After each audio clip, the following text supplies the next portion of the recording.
नमस्कार, आप देख रहे हैं हमारा weekly special programme the week that was, जिसमें हम करते हैं हफ्ते की खास खबरों का विश्लेषण। सबसे पहले जान लेते हैं क्या रही इस हफ्ते की खास खबरें। ऑपरेशन सिंदूर की पहली बरसी पर सेना के शौर्य को किया गया याद, हाई अलर्ट पर रहा देश। बंगाल चुनावों के नतीजों से जम्मू कश्मीर में भी राजनीतिक सरगर्मियां तेज, बीजेपी के बयान उमर का जवाब। एलजी मनोज सिन्हा को केंद्रीय गृह मंत्रालय ने दी और ताकत, टेलीकॉम के फैसले अब लोक भवन से होंगे। कठुआ में अपराध ने दोस्ती की तार-तार, लड़की के लिए दोस्त की हत्या, पुलिस ने मामला सुलझाया। नशा मुक्त जम्मू कश्मीर के लिए अब एलजी की कश्मीर में पदयात्राएं, कई नशाखोरों पर कार्रवाई। मौसम की आंख में चोली जारी, जम्मू में गर्मी तो मुगल रोड पर हुई बर्फबारी। और अब इस हफ्ते की खास खबरों का विश्लेषण, मेरे साथ होंगे मेरे सीनियर सहयोगी दीपक खजूरिया। इस हफ्ते ऑपरेशन सिंदूर को 1 साल पूरा हो गया और दीपक जी, सुरक्षा भी काफी हाई अलर्ट पर रही है इस हफ्ते। देखिए आकांक्षा, ऑपरेशन सिंदूर केवल पहलगाम में शहीद हुए हमारे सैलानियों का बदला ही नहीं था, हमारी सेना का शौर्य भी था। दरअसल हमने ये बताया कि अगर हमारे ऊपर कोई इस तरह का हमला करता है तो हम उसका बदला उसके घर में घुसकर उसे मार कर लेंगे, और हमने वो करके दिखाया। ऑपरेशन सिंदूर हालांकि 6-7 मई की मध्य रात्रि को केवल 23 मिनट का एक सैन्य ऑपरेशन था, मगर उसके बाद जिस तरह से पाकिस्तान ने रिएक्ट किया तो हमने भी जवाबी कार्रवाई की और वो ऑपरेशन सिंदूर 10 मई तक खींचा। आज 10 मई है और आज ही के दिन 1 साल पहले शाम को 5 बजे पाकिस्तान के डीजीएमओ की तरफ से कॉल आया था कि हमें सीज फायर करना चाहिए। बहुत सारे लोगों ने ये कहा कि यूएस की इंटरवेंशन हुई और डोनाल्ड ट्रंप ने सीज फायर करवाया, मगर जो इसकी हकीकत है वो यही है कि पाकिस्तान के डीजीएमओ ने भारत के डीजीएमओ को कॉल करके सीज फायर की रिक्वेस्ट की और सीज फायर हुआ। मगर ऑपरेशन सिंदूर को लेकर जो सेना का शौर्य है उसको बताने के लिए ही प्रधानमंत्री नरेंद्र मोदी ने खुद, उनके मंत्रियों ने, नेताओं ने, बहुत सारे और लोगों ने भी अपनी डीपी को बदला, operation Sindoor as a DP रखी और वो जरूरी भी था। उसका कारण ये था कि आखिर हमें याद रहे कि हमने किस तरह से बदला लिया और हमारी सेना किस तरह से इस शौर्य जो है अपना दिखाया, और पूरा देश जो है सेना के साथ खड़ा था। हर नागरिक ने कहीं ना कहीं उसमें अपना योगदान दिया, और आगे भी अगर कभी देश के ऊपर कोई संकट आता है या कोई ऑपरेशन देश करता है तो हम हमेशा देश के साथ खड़े हैं। तो ये था ऑपरेशन सिंदूर। और इस हफ्ते की बड़ी खबर, ऑपरेशन सिंदूर इसलिए था कि पहली बरसी थी और हमने कई सारे लोगों की जान भी गंवाई, उन्हें भी याद किया गया। ऐसे ही एक जेकेएस अधिकारी थे डॉक्टर राजकुमार थापा, उनकी आज सुबह हमने स्पेशल स्टोरी भी चलाई है। आप लोग भी ज्यादा से ज्यादा शेयर करें, जान पाएं कि किस तरह से कुछ सैनिक तो यूनिफॉर्म में थे और कुछ विदाउट यूनिफॉर्म भी ऐसे थे जो सोल्जर थे। जी बिल्कुल। तो वहीं इस हफ्ते बंगाल में भाजपा की ऐतिहासिक जीत हुई, जिसके बाद जम्मू कश्मीर में भी दीपक जी जो राजनीतिक सरगर्मियां थी वो काफी तेज रही हैं। आकांक्षा, हालांकि चुनावों के नतीजे तो सोमवार इस हफ्ते के पहले दिन ही आ गए थे, मगर सरगर्मियां पूरे हफ्ता चलती रही और बंगाल यहां से हजारों मील दूर है, मगर वहां से भी यहां तक राजनीति का असर हुआ। बिल्कुल।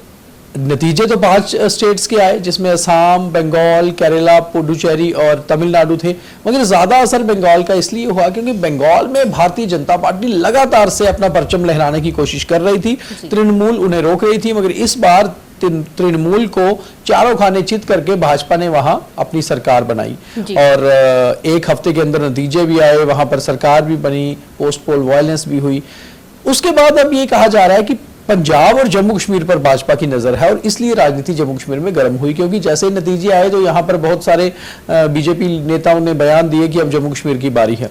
हालांकि जम्मू कश्मीर में अगर रूटीन के हिसाब से इलेक्शन होंगे तो 2029 में सितंबर में इलेक्शन होंगे, मगर अगर बीच में मिड टर्म पोल हो जाते हैं, सरकार गिर जाती है, तो फिर कुछ भी हो सकता है। और ऐसे में जब लगातार बीजेपी के लोग बयान दे रहे थे तो उसका जवाब उमर अब्दुल्ला ने दिया। उन्होंने कहा, एक तो हमारे यहाँ कोई एक नाथ शिंदे है नहीं कि मिड टर्म पोल हो जाएंगे, सरकार गिर जाएगी, और दूसरा अभी तो हमारा टर्म आधे से ज्यादा पड़ा हुआ है, तो देखेंगे 2029 में क्या होता है। मगर उमर अब्दुल्ला ने जो सबसे पहले 11 बजे जिस दिन नतीजे आ रहे थे, जो ब्लडी हेल का ट्वीट किया था, उसको लेकर उनको बड़ा ट्रोल किया गया कि आखिर उमर साहब ने अचानक से ट्वीट क्यों किया, और खास तौर पे तब 3 राज्यों के नतीजों में तो अलग अलग चीजें हो रही थी। केरला में कांग्रेस जीत रही थी, बंगाल और असम में बीजेपी जीत रही थी और तमिलनाडु में विजय की ओर बढ़ रहे थे। मगर उमर साहब ने उसका जवाब तो नहीं दिया, मगर बीजेपी के बयानों का जवाब जरूर दिया। बिल्कुल। तो वहीं इस हफ्ते एलजी मनोज सिन्हा को केंद्रीय गृह मंत्रालय की तरफ से और ताकत दी गई है। दीपक जी, टेलीकॉम के फैसले अब लोक भवन से होंगे। देखिए कांक्षा, जब जम्मू कश्मीर एक इंडिपेंडेंट स्टेट थी और इसका विलय हुआ था अक्टूबर 1948 में भारत के साथ, उस समय 3 बड़ी चीजों पर फैसले हुए थे, डिफेंस, करेंसी और टेलीकॉम। टेलीकॉम यानी कि कम्युनिकेशन बहुत ही इंपॉर्टेंट विभाग होता है किसी भी देश के लिए, स्टेट के लिए। ऐसे में जब जम्मू कश्मीर से धारा 370 हटी और जम्मू कश्मीर यूटी बना 5 अगस्त 2019 को, तब से लेकर जो यहाँ के टेलीकॉम के राइट्स हैं यानी कि फैसले हैं, वो भी होम मिनिस्ट्री ही करती थी, क्योंकि होम मिनिस्ट्री के तहत ही सभी यूटीज आती हैं। मगर पहली बार कम्युनिकेशन के राइट्स जो हैं वो लेफ्टिनेंट गवर्नर को यानी कि लोक भवन को सौंप दिए गए हैं। और अब राज्यपाल ने अगर कहीं पर इंटरनेट सेवा बंद करनी है, कहीं पर इंटरनेट सेवा बहाल करनी है, कहीं इंटरनेट कम करना है, बढ़ाना है, टेलीकम्युनिकेशंस को लेकर कुछ फैसले लेने हैं, तो वो खुद एलजी साहब अब लेंगे और उनको ये पावर्स होम मिनिस्ट्री ने दे दी है। हालांकि उसको लेकर ऑपोजिशन या सरकार कुछ बोलेगी ऐसा क्यों हो रहा है, वैसा नहीं है। धीरे धीरे यूटीज में पावर वापस आ रही है, तो ये बेटर भी है एक तरीके से। जी। तो वहीं इस हफ्ते कठुआ से एक ऐसा मामला सामने आया जिसने दोस्ती को तार तार करके रख दिया। एक लड़की के लिए दोस्त ने अपने ही दोस्त की हत्या कर दी। तो दीपक जी, पुलिस ने इस मामले को सुलझा दिया है, मगर एक मामला काफी पूरे हफ्ते चर्चा में रहा है।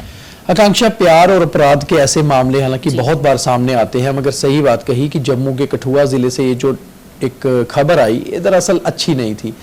टीनेजर्स, अभी 19 साल उम्र थी उन दोनों लड़कों की, जिसने मारा है अपने दोस्त को, उसकी भी और जो विक्टिम है उसकी भी।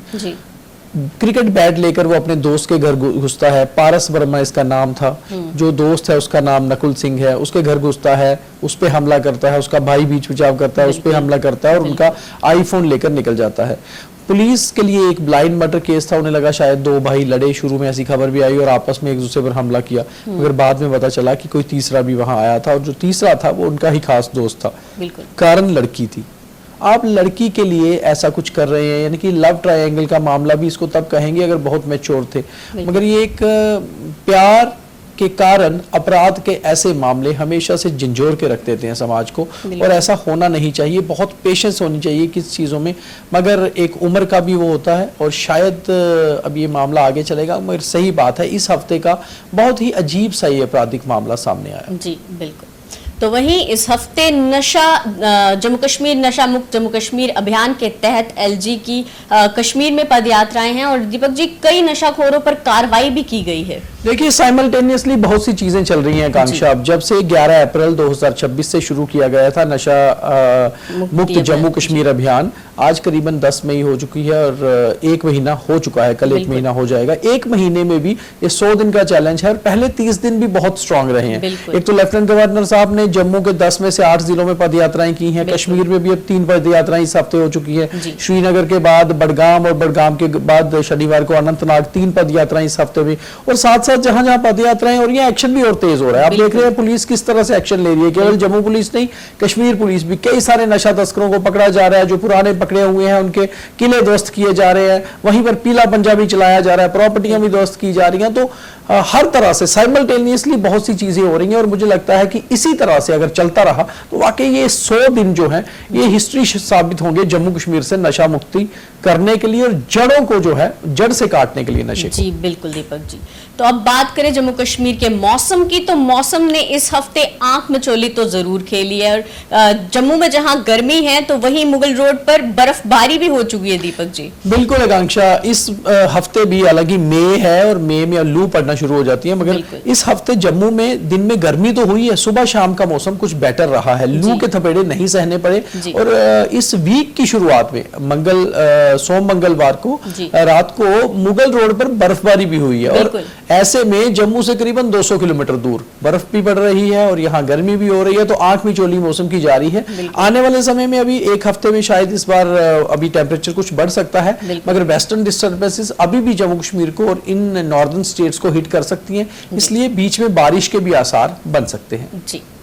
तो ये थी इस हफ्ते की खास बड़ी खबरें और इस हफ्ते का द वीक दैट वाज। बाकी तमाम खबरों के लिए देखते रहे न्यूज़ रूम 24 आवाज। जय हिंद।